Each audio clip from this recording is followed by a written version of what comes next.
Сәлем достар, менің каналыма қош келдіңіздер. Бүгін тауық етімен көкөністер жасайтын боламыз. Оған бізге тауық еті, қаймақ, тұз, бұрыш, паприка, соевый соус және мен картошка алдым. Сіздер өздеріңіз басқа көкөністер қосуларыңызға болады.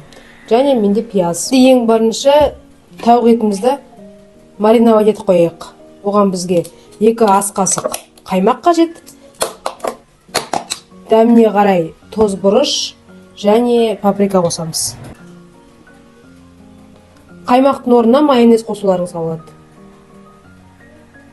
1 ас қасық соевый соус кішкене, 1,5 қасық қосуларыңызға болады. Паприка қосамыз. Сіздер өздеріңіз дәміне қарай паприка, тұз және бұрыш. Жақсылап араластырып, мариновать етуге жарты сағаттай қойып қоямыз. Немесе түнге қалдыруларыңызға болады. Енді көкөністерімізді тураймыз.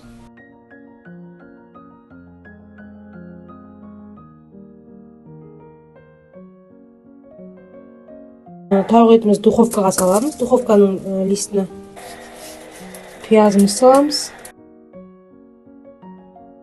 Көкөністер мен тауықтарды жақсылап араластырамыз.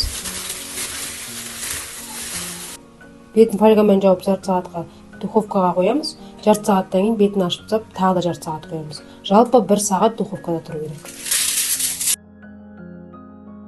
Міне достар, біздің тауық етіміз дайын. Осы менің рецептіммен дайындап көріңіздер. Ас болсын.